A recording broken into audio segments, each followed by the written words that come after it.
point out that ER, perfect, thank you, Rachel, very nice. We are in the month of ER. Before we get to Sfirana Omer, although that's really what we're going to talk about, is, got it, let me just say, got it. And ER is also called the month of Ziv in the Torah. It's called the month of Ziv, which means the month of light. And we have a few like little lights, you know, in this month. Two of them, one of them is going to be Pesach Sheni. You know about Pesach Sheni? What's Pesach Sheni? It's like that holiday of second chances, which is a very nice idea to keep in mind. ER this month is not only the acronym, I think I wrote it out to you, but if not, ER is the acronym for Ani Hashem Rofecha, which means I am your God, the healer, or I am God, your healer. And as a result, we talked about that rain idea. So in Israel, we had, unfortunately, so many, we had some really sad things going on, and it kind of felt like Hashem was just crying with us, you know, like rain and everything. So it didn't even occur to me that this rain was healing, because it just felt like crying. It really did. It felt very negative.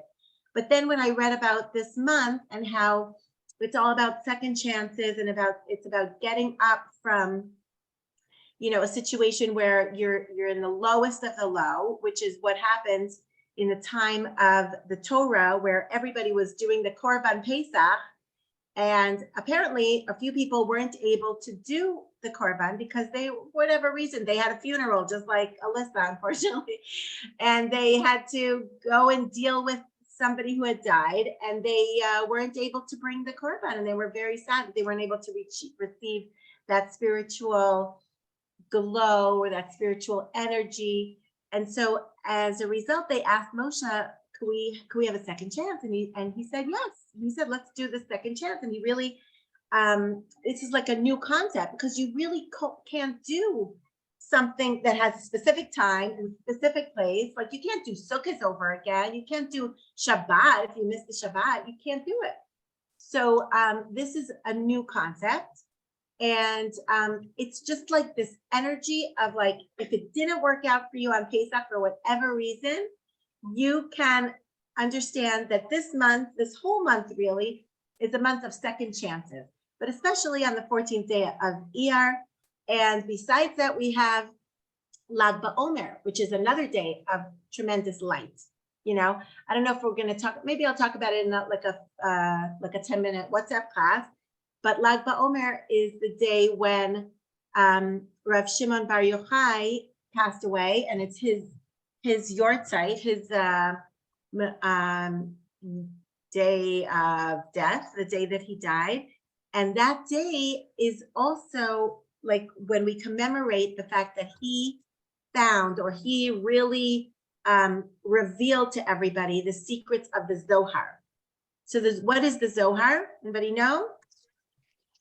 What's the Zohar? Ever hear that? What's it the basis of? What does it have in it? It's the Jewish mysticism, Kabbalah. Yeah, it's Kabbalah, it's Jewish mysticism, it's a lot of secrets. You know, the Torah has a lot of different layers to it. It has Pshat, and it has Drash, which we basically know, because Pshat is the text. Drash is like commentaries. And then we have Remez, which is hints, like little mystical stuff, and Sod, which is secret. So the Remez and the Sod, those two last elements are found in the Zohar. And the Zohar was written by Rav Shimon Bar Yochai, and it really seems to be talking about, more than anything else, the relationship between God and the Jewish people, which is very esoteric, and it's not typical. I mean, we take it for granted because we have the Zohar so many years already, and then we have other books that are based on the Zohar and other commentaries that take the Zohar and use it, but it's not automatic, and it's not part of our philosophy necessarily. And it wasn't part of our philosophy until Rav Shimon Bar Yochai wrote it, revealed it, discovered it, shared it, taught it, and he was teaching all these secrets about how God absolutely loves the Jewish people. This wasn't necessarily a concept. Like, you weren't really talking about God beforehand. Like, you were always like just doing the laws, you know, and trying to grow in whatever way you could, but not really have this deep relationship with God. So all the stuff that we've been talking about for so many years, and especially those of us who have some connection to Rav Noach Weinberg, and because he's part of like that whole Hasidut stream. It's funny because he's not a Hasid at all, but he does come from the Weinberg dynasty, and all the material that I love to teach with Netivot Shalom, it's all based on Zohar and Kabbalah. And Hasidut is always based on love, the love that Hashem has for the Jewish people. So the fact that we even have that's part of our lexicon, that we're so into Emunah and relationship with God, that's all thanks to the Zohar. Okay, so that light came about on Lag BaOmer. And besides that, we have in this month two very modern but very amazing, miraculous days. One is Yom HaAtzmaut and one is Yom Yerushalayim. We have them both. One is on Hey Iyar, coming right up on Wednesday, this coming Wednesday in 3 days. And one is Kafchet Iyar, which is the 28th of Iyar, Yom Yerushalayim, where we in 1967 received Yerushalayim back. I mean, we guys take it for granted. You came on a Reconnection trip. We stayed in the David Citadel. We wouldn't have been able to do that had not we received Jerusalem back into our land. It's like unbelievable. Like there was no access to the Kotel. There was no access to the old city. And of course, in 1948, the fact that Hashem just gave us our country back, it's just beyond so miraculous. So all that energy in this month is like super miracles, okay? Super miracles, super healing, and super second chances, okay? Those are the energies of this month. So what's Sfirat HaOmer, guys? What are we doing? What's happening? What's the process? We're counting till we receive the Torah. Right. Well, so we're counting, and it says something very interesting in the Torah when we talk about Sfirat HaOmer. To us, it's all obvious, right? We're counting from Pesach till Shavuot, from leaving Mitzrayim till we reach finally the receiving of the Torah. So that's obvious, but it's very interesting because if you just read it in the Torah and if you didn't know anything, if you were just coming in from Mars or coming in from another nation and you just were reading the Torah, it says it has no mention of Shavuot, of receiving the Torah. It has no mention of Pesach even, and it has no mention of the date when you start this counting. It just says, here you go, Usfartem lachem mimochorat haShabbat. After the Shabbat, which Shabbat, you're supposed to start counting 50 days, which it actually is not 50 days, it's 49 days, okay? So you're supposed to start counting 50 days from the day after Shabbat, when you bring the Omer, what's the Omer anyway? And the Omer HaTnufa, it says in the Torah. Hold on, I'm gonna read it to you. From the day that you bring the offering of the Tnufa, which by the way, means momentum. That's a real word. It doesn't only mean the momentum trips. It's a real word. And it means momentum, like you take a swing, you take momentum, like you have to like go back a little bit and like push yourself, okay? So apparently this offering, the Kohen would lift it up and like swing it in the air. This was like what they did. I don't understand why. It's almost like a lulav. You know how you swing a lulav in all directions? So apparently the Kohen would have to do that with the offering, okay? He would swing it in all directions, up, down, all 4 directions, and then he would bring this offering. Okay, totally not having anything to do with Pesach or Shavuot. And you're supposed to count for 7 weeks. 7 weeks, Sheva Shavuot, Tmimot Tihiyena, Ad Mimochorat HaShabbat HaShvi'it, until the day after the last Shabbat, okay? Just count 50 days. So bizarre. Do you see how bizarre that is? Am I the only one that sees how crazy that is? Tracy, what do you think? I don't see you, but I see that you're trying to say something. Or maybe you're just making a little noise. Okay, so just mute your mic unless you want to say something. And basically it's like weird. So we have these few questions. Why is there no date? Okay. Why doesn't it say start counting from the 16th of Nisan, right? Because we're starting on we have Shabbat, we have Pesach on the 15th. We start counting the next day. Why is Pesach called Shabbat? Thirdly, why doesn't it mention the date of Shavuot and that we received the Torah and what the deal is over there, right? And why 7 weeks? And it's just basically Shavuot. The whole holiday is just called weeks, the holiday of weeks. What does that even mean? Strange, right? Do you guys have stuff to say to me about that? Do you know things? Do you learn, or just by my talking, maybe you can come up with some idea? Karen, I'm sure you learned something. Share. Okay, I mean, I think that the Omer is twofold. One is a barley. It has to do with agriculture. And I think the counting of, faith in Hashem that whatever they plant will grow. So I think that there's an agricultural aspect to the Omer. And then, of course, the Musar, refining ourselves so that we can accept the Torah. Yeah. So the agriculture, what's the deal with the barley? And by the way, the last offering, you're supposed to bring again another offering at the end. And that one is not barley. That one is wheat. The wheat, right, yeah. So you go from barley to wheat. And, So Right, and barley's really coarse. Barley's what we fed the animals. So I think there's some sort of symbolism there in terms of going from kind of the lowest to the most refined. Perfect. Great. Great. Great. I mean, there must be some kind of process that happens during this time that's all about the process. Okay. There is some serious processing going on, and it really doesn't even matter where you start out, where you end up, just that you go through this process. That is the most important thing. And you're counting all these days. And by the way, it's not even 50 days, it's 49 days, right? We count 49 days.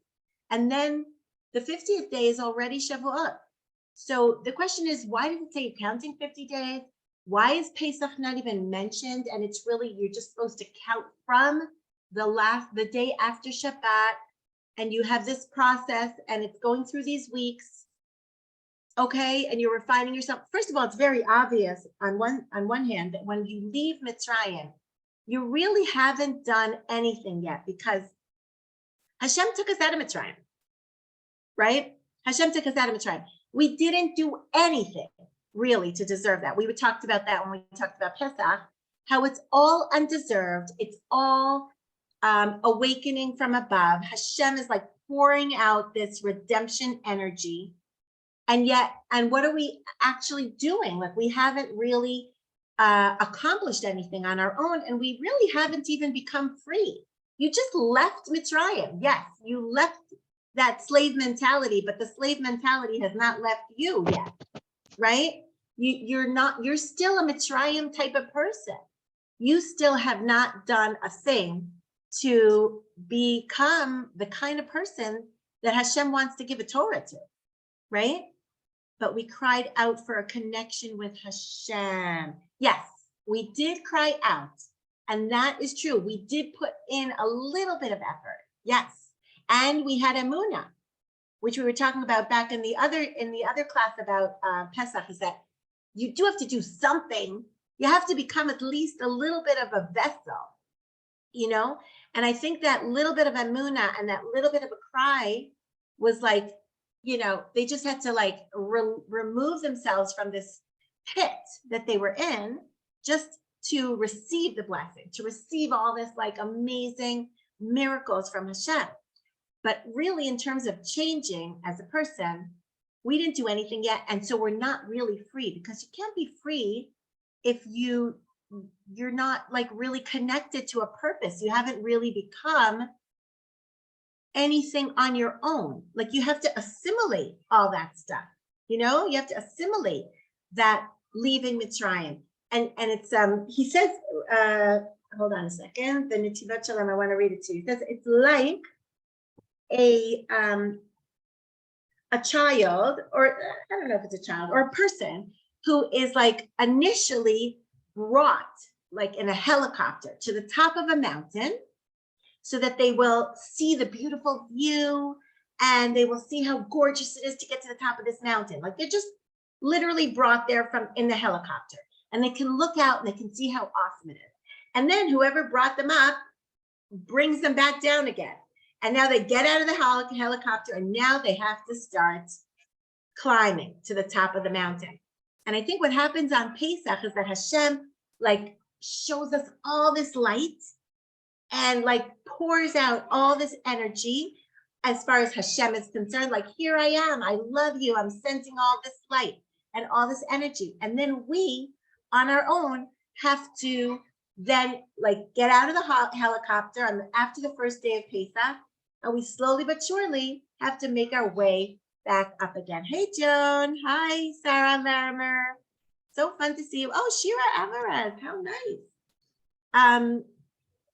So we have, so you know what's going on here. So it's like this like major light, almost like I'm trying to think, Bernice, about this crazy ice storm in Montreal. It's almost like a power, like Hashem sent this power surge, and it's supposed to somehow last the entire time. Like maybe it's like we then have to become a vessel for that. Like it's not enough to just turn on, hey, it's not enough to just turn on the electricity or to just hope that we can just hold on to that initial surge. Like it's almost like interesting. Like I wonder if it could happen that on the Seder night, there was like a surge of energy, a surge of power, and then Hashem turned off the lights again. And then we have to kind of like make our way back. That would have been cool. Come on, that would have been cool. So meaning it's like, you know, we have to do the effort, because if we don't do the effort, we really haven't accomplished anything. And what matters, and so that's why it's called Shabbat. Why is it called Shabbat? Why does that have something in common? That energy of like just Hashem throwing out throwing the light, so much power, and then turns it off again. How does that have to do with Shabbat? Anybody see a similarity to Shabbat there? I think we even talked about it in last class, if I remember correctly. Come on, somebody turn off their mute button. Get back on. Tell me what you think. Leora, you have your mute button off. Oh, Bernice, you want to say something?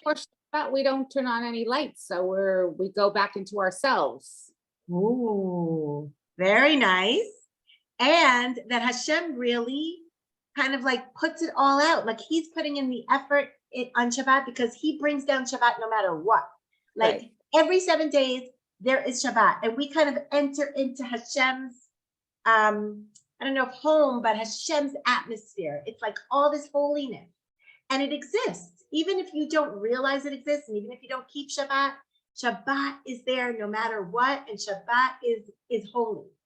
And so if we, to the extent that we come into Shabbat, it can experience that energy, but it's there regardless. And that is what Pesach is all about as well. But we know that it's not enough. We can't hold on to that power. We have to accomplish something on our own. So the lights are turned off. The light disappears after Pesach, right after that day. So it's like the day afterwards, now you're brought back to the bottom of the mountain, and you need to start moving your way up again. So basically, it doesn't matter what the dates are. It doesn't matter. It's like Hashem's like, I'm going to give you the Torah when you're ready. It doesn't matter what the date is. It's not dependent on the date. I'm not going to do that anymore. I gave you that power surge at the beginning on Pesach, and now I'm just going to wait for you. Get to me. Whenever you can get to me, get to me. You hear it? It's cute, right? So it's now Okay. we have to work on ourselves, right? Exactly. So what do we do? What do we do during this time? What are we supposed to do? Self-reflection. Not only self-reflection, really self-work. And what do we work on specifically? Which area? Like, should we work on, having a mezuzah in our house? Should we work on, cleaning our house? Should we work on, cleaning our room? Should we work on, cleaning our keeping kosher, keeping Shabbat. I mean, we could, obviously. We The could. 7 Sefirot, like the Chesed, Gevurah, like the 7. Yeah. And what are those 7 Sefirot? What are they really supposed to reflect in us? What are they? How do you work on that? Well, it's our midot, our character traits, Yes. and how we operate, Yes. and becoming aware of each of those and making tweaks. Yes. Yes.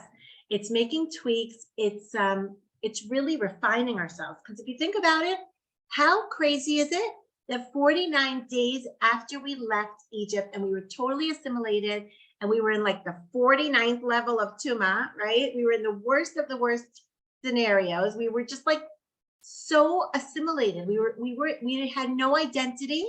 And 49 days later, we experienced a revelation, a connection to Hashem. Hashem is like, you're my kids. You're my beloved. This is a wedding. Remember how we said it's like an engagement on Pesach and like a marriage on Shavuot. We're getting married, right?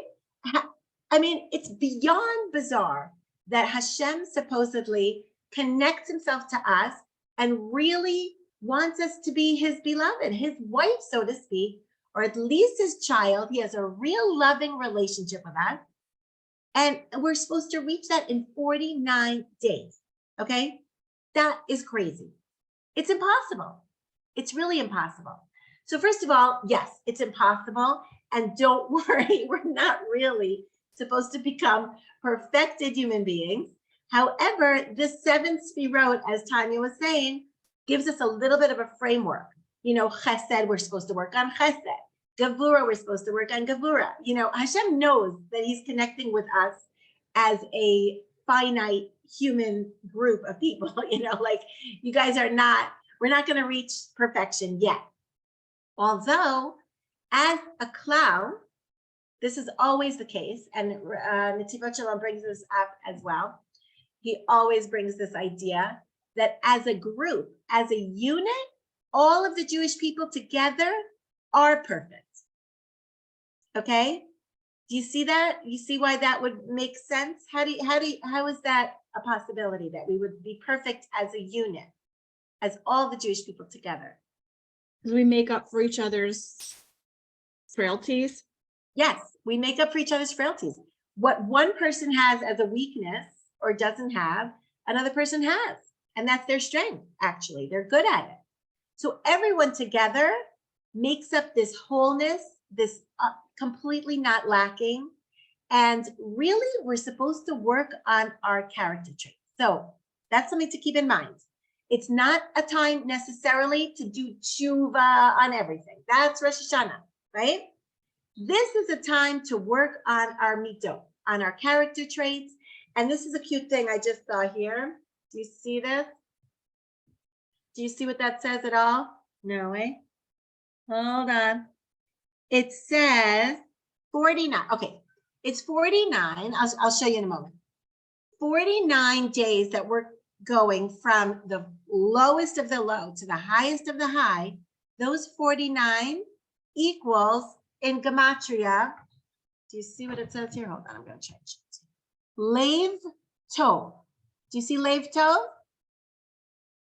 It equals in gematria. 49 equals Lamed is 30, Bet is 2, Tet is 9, Vav is 6, Bet is 2. I did the math, and it's equal Lev Tov. What does Lev Tov mean? Good heart. A good heart. Okay. So a good heart really is everything. It includes all the midot. If you have a good heart, you basically have everything. I remember a friend of mine, it's hard to remember that, you know, a friend of mine said she was just looking for a guy with a lev tov. And she was absolutely right. That is the most important thing to look for. In the end, it's funny, she married somebody and he had a lot of little issues. Like he had a hearing problem. He had like, you know, like there were a lot of things. He wasn't financially very successful. There were a lot of things going wrong. And she kept remembering, and she had to keep remembering, but thank God she did, that is all that was important. He had a lave tov. And it's really not easy, like especially in our age or after we've been married for many, many years, we tend to see these little flaws in our spouses. And I don't mean, God forbid, to say anything bad, but like, if your husband is hard of hearing, it's a huge pain in the neck. Honestly, like it makes you crazy. My mother is really going through a hard time with my dad. He's 77 years old. I mean, he's not very old, but he really can't hear. And my mother is like, this is such a challenge. You can't imagine the challenge. But we have to keep reminding ourselves, these are not the most important thing. It's the lave tov. That's working on our mitot. So during these 49 days, we're supposed to reach lave tov. And another thing that it stands for, another gematria is El Chai. 1 plus 30 is 31, plus 8 for Chai, Chet, and 10 for Yud is the living God. Isn't that interesting? Lev Tov is all our personal character traits or interpersonal relationship stuff. And El Chai is the living God, like our relationship with God, or that spiritual life force that we have, which is all about connection to God. So these 49 days are supposed to really bring you perfection in 2 areas, which is really everything, with our Bein Adam L'Chaveiro, between man and man, interpersonal relationships that express themselves in the Lev Tov, and El Chai, the living God, our relationship with God. So that might be working on prayer, which, by the way, Joan, oh, she disappeared. But I think it's a great idea to work on prayer. And I just today, I went to teach in the morning, and I heard, and I saw some girl reading something, a book, and I was like, hey, you didn't come to class. Where were you? And she said, I just got this such an amazing book, and I couldn't tear myself away from it. So I was like, okay, you know what? I'll let you get away with that. That's a good one. I hope it's not an excuse, like the dog ate my homework. But she showed me this book, and it's called Deep Meaningful Conversation, DMC, as in Deep Meaningful Conversation. And it's by Ira Kosowski, and it's called DMC, like Deep Meaningful Communication, the Amida Prayer. The Amida Prayer, which is like the Shemona Esrei, the 18 blessing. I'm going to chime in. I just bought it. You did? Yeah, I did. I'll send you guys a picture because he did a what is it called? A release party in Hashmonaim, and he did a house pact, and he did a whole shear on it, and it was amazing. Oh my God, was it good? This girl was said amazing. she absolutely loved the book. Okay, He's so my I'm thinking first maybe husband, so I can help anyone who want to get orders. that's crazy. Okay, please do, Shira. Maybe show Okay. us a picture when you have a chance of the book. Oh, like put a picture I'll on put the it on chat. the WhatsApp group. Yeah. In any case, that sounds really amazing. It's about the Amidah prayer, and it's about how to have a deep, meaningful conversation with Hashem. I mean, that sounds good. I think we should do that. I think we all should like start working on that. And Pirkei Avot, which is like, it's a segue right into Pirkei Avot. Unfortunately, I'll say again that Alyssa was supposed to give this part of the class, but she had to go to a funeral, unfortunately, last minute. But Pirkei Avot is totally working on the Lev Tov part, which is what's Pirkei Avot?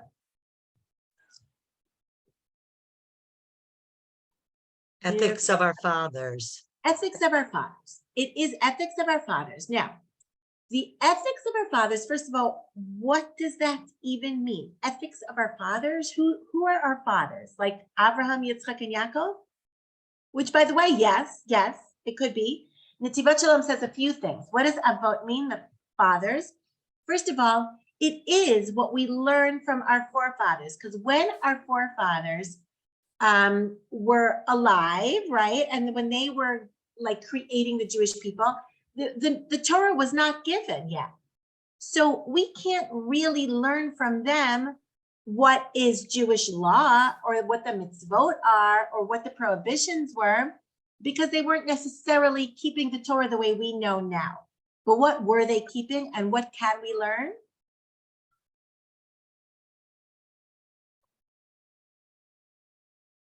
Were they approach, keeping the Noahide laws? Maybe. the I don't approach even to know. life, the approach to life, the approach to life, character. exactly, and character. You can learn from those stories. You learn midot. This is how Abraham behaved. This was chesed. This is how Yitzchak behaved. This was gevura.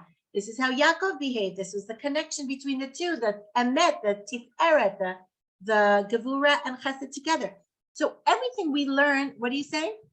Oh, you're I'm saying just saying bye-bye? goodbye and I love Oh. you. I have to go. Mwah. Okay. You could also write it in the chat. Yeah, so we're going to finish up soon, but my point is that Pirkei Avot teaches us about character and the things that we learn from the Avot, which is mostly about refining ourselves and our midot. Another way of saying fathers, or another way of understanding the word fathers, you know, what does it mean? What does the word fathers really also mean? You know, if you have children and you're a father, and like the father versus the children, you have fruit. So what is the father?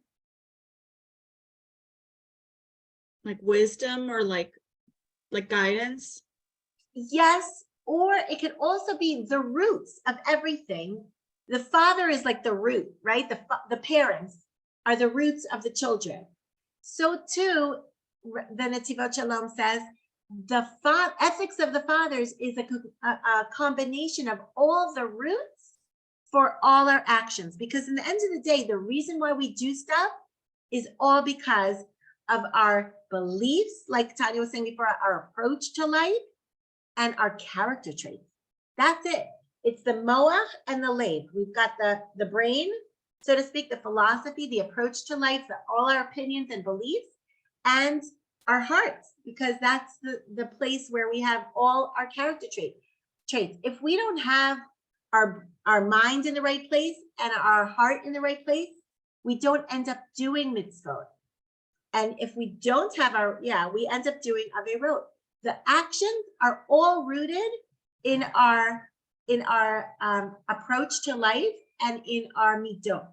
So ethics of the fathers doesn't even mean ethics. Pirkei means chapters of the avot, which really means chapters of the roots. The roots of everything is the character traits and our beliefs. Our beliefs and our character traits cause us to do everything.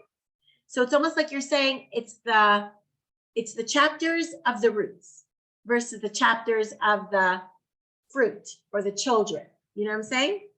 So that was one idea that I learned. And one other idea I wanted to learn with you. Oh, so therefore, really the most important time, I have a dog sleeping over there. I'm just checking on her once in a while. Oh my gosh.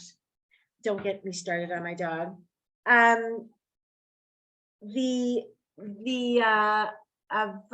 Wait a second, what else was I learning about that? Oh, the project that I wanted to maybe get you guys started on. Remember I sent you guys the project, the D project. Anybody doing that? Yeah, we doing it? Okay, so that's awesome. And they sent out, I just wanted to like give you a sense of what it is. During these weeks of Sfirat HaOmer and even beyond that into the summer, we say these Mishnayot. We learn this part. It's part of the Mishnah. It's Mishnah. And it's part of the oral tradition. And you're supposed to work on it or really learn it during this time, because this is the time when we refine our character and we're learning more about our inner world and our essence and refining ourselves to the point where we get to Shavuot as a more refined human being. So this project that is for Ilui Nishmat, those three beautiful ladies, unfortunately, that were murdered over Pesach, and I will say their names just so that we can give credit where credit is due, or do this in their memory, in their honor. Here we go. So what they do is you join this project and they give you every week a source sheet or like a little bit of a conversation, a discussion question that moves along with one of the Mishnahs in Pirkei Avot.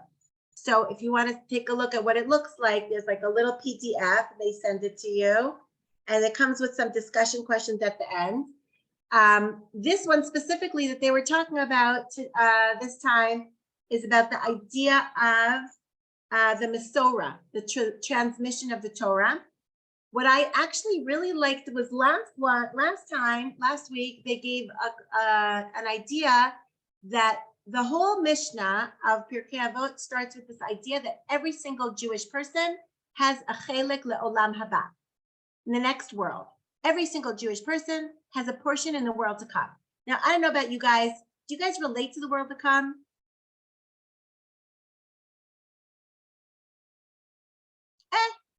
Sort of, a little bit. Joan, what do you think about the world to come? Have you thought about that lately? You have to unmute. Yeah, I have a hard time relating to that one. Yeah, right? I have a It's a hard time little relating to the world to come. I'm really focused on the world we have here today.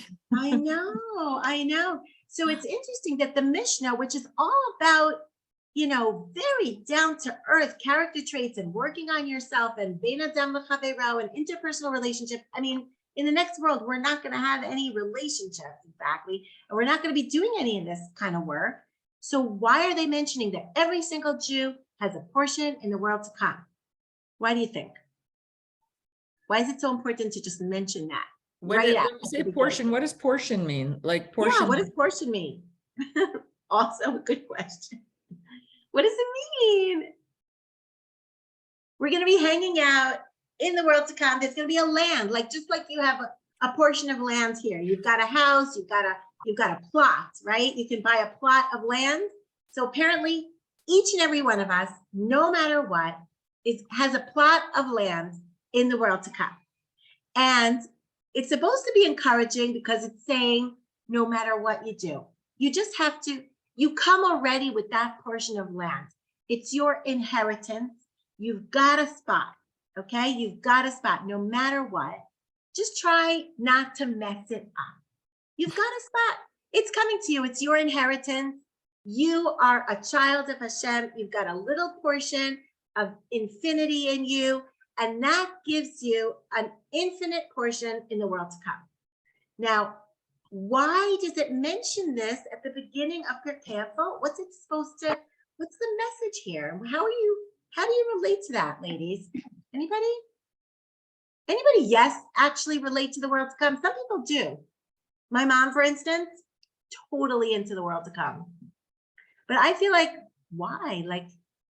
You have to be really into the, I don't know. I feel like more we're connected to this world to the extent that you're very, feet on the ground, very practical. You might have a harder time relating to the world to come. But some people do relate to it. And I think, yeah, Bernice, what do you think? I do. I think whatever you do here just gives you, from what I have learned, it's like a big football field, and all your mitzvahs that you do as a good person, you're closer to Hashem. So you want to get closer and closer.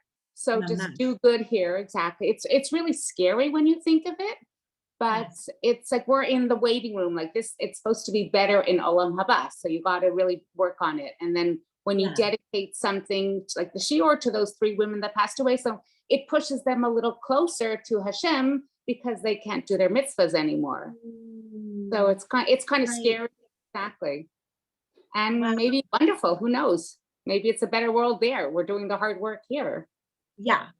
Well, it's for sure better. And what Netivot Shalom says is that you have to realize that what we're doing here is buying eternal real estate.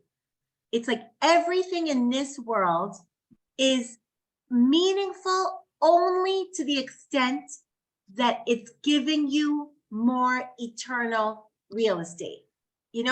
That just totally came to my mind a second. It's not like I prepared that word, but it sounds good. No, it's like infinite, right? To the extent that you are doing something in this world that's meaningful, to that extent, you are becoming, as Bernice said exactly, more connected to Hashem.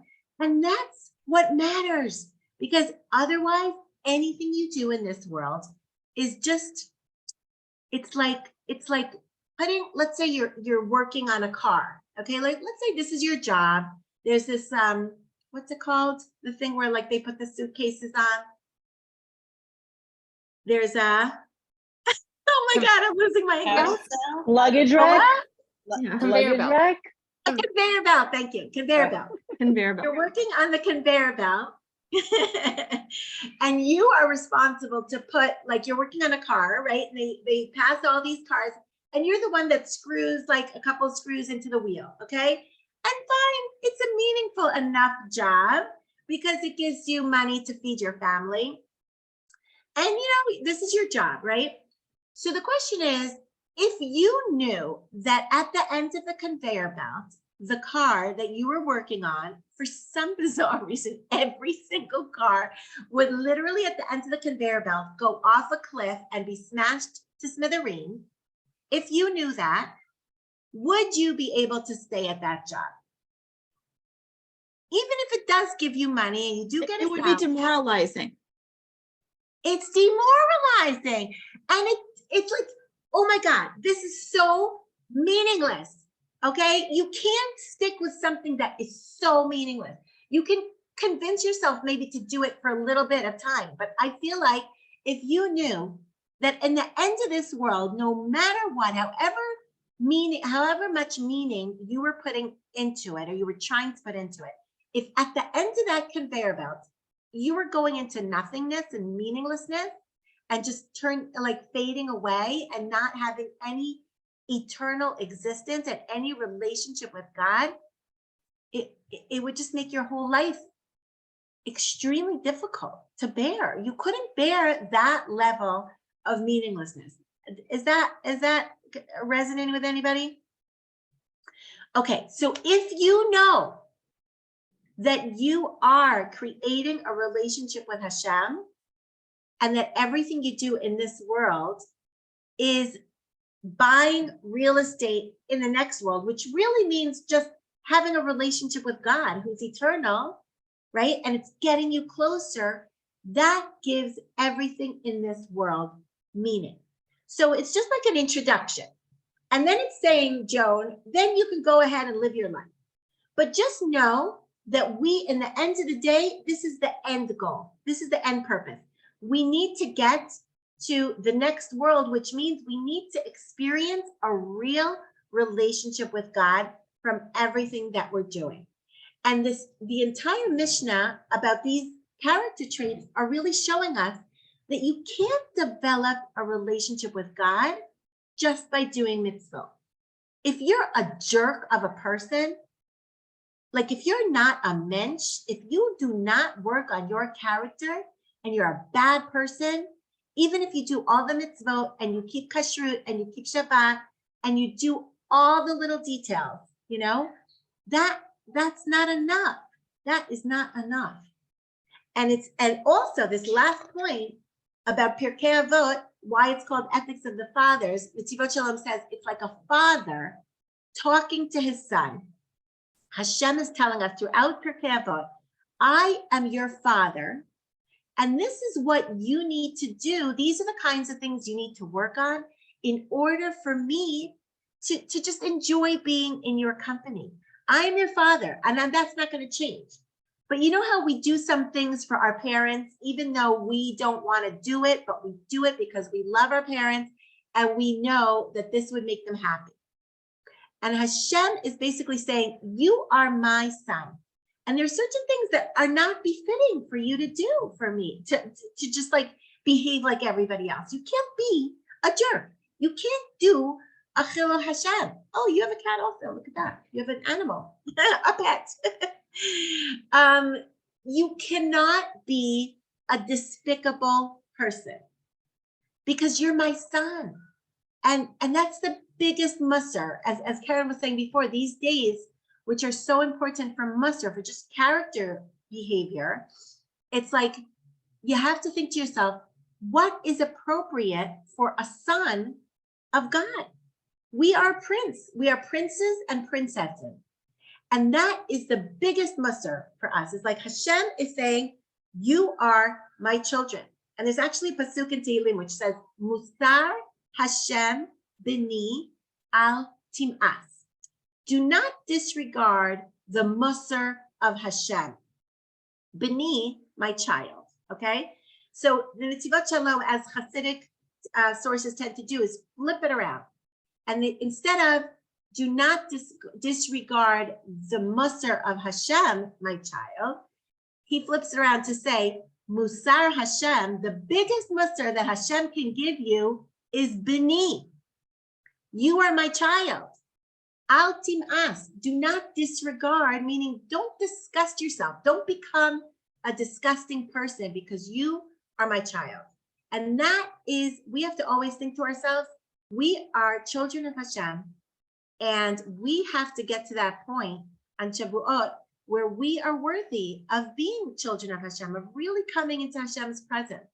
And again, it doesn't mean perfecting yourself, but it does mean thinking, what is our main character trait? It's a really good exercise maybe to think about is what's one character trait that gets us, that always gets us down. And that's really, it's just not befitting a child of Hashem. Sometimes people have it, I don't know, there's like different elements, I guess, in the world that we were talking about on our trip. I remember like that might affect it. Like sometimes people have a very serious desire for physical things, or a real tendency towards sadness or laziness or lowliness. Other people have a real critical nature, angry nature.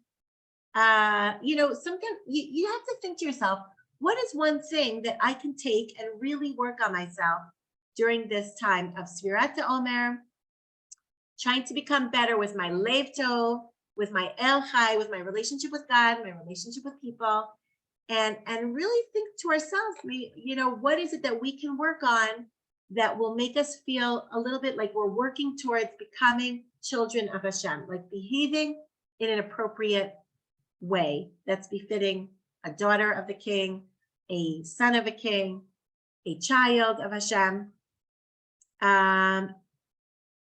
I think that's pretty much what I have to say. Anybody would like to ask a question or say something? Where did you send the D project? It's on WhatsApp. Can you send it again? Sure, of course. I think I did send it on the WhatsApp, but I am happy to do so again. Anybody else want to ask something?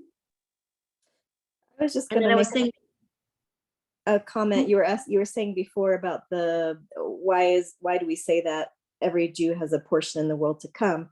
And when you were talking about the car, at first I thought you were going to say that it might seem like you're doing just a very small, insignificant part, but it all matters, like for the car, like if you didn't have that one screw. And so like we're all part of the same soul, like we're all part of that, like we are all needed. We all have to do our part, whatever it is. Right. And everybody has a portion. What Joan was asking me about before, I was thinking to myself that maybe also that has to do also with what Batya was saying, like we each have our portion. Like we were each brought into this world with a specific job. And it may be just like turning of the screw, but it's like super, super important because that car would not operate without that screw. And each of us has to figure out what their portion is. Every Jew has a portion, like it's a specific mission that only they can fulfill. Yes, that is exactly that, Batya. Thank you for bringing that up. So that's also really important. So it's like, there's two sides. There's asay tov, do good. And in that way, I think we have to think of what is our particular portion that we can work on. What's our mission? What is it that we were put in this world to do? And then on the negative side is sur meira, go away from that. Maybe like we can try and think of one lacking in our character that we would like to put in some effort in to improve ourselves during this process. And again, like it doesn't matter how much, what the dates are. It's like everybody goes at their own pace, and that's what's most important. And you're just going from step to step, from day to day, and it's all part of the same process. And in the end, you are expected to reach a point within yourself where you can feel that you can be in the presence of Hashem. You can be receiving the Torah in whatever vessel you've created for yourself. And there was one other thing I wanted to say, and I forgot it. What was I wanted? Oh, the momentum thing. What's the momentum thing? Can you figure that one out with the offering, the momentum offering? Omer Hatnufa. It's all about this momentum offering. Did you figure that one out?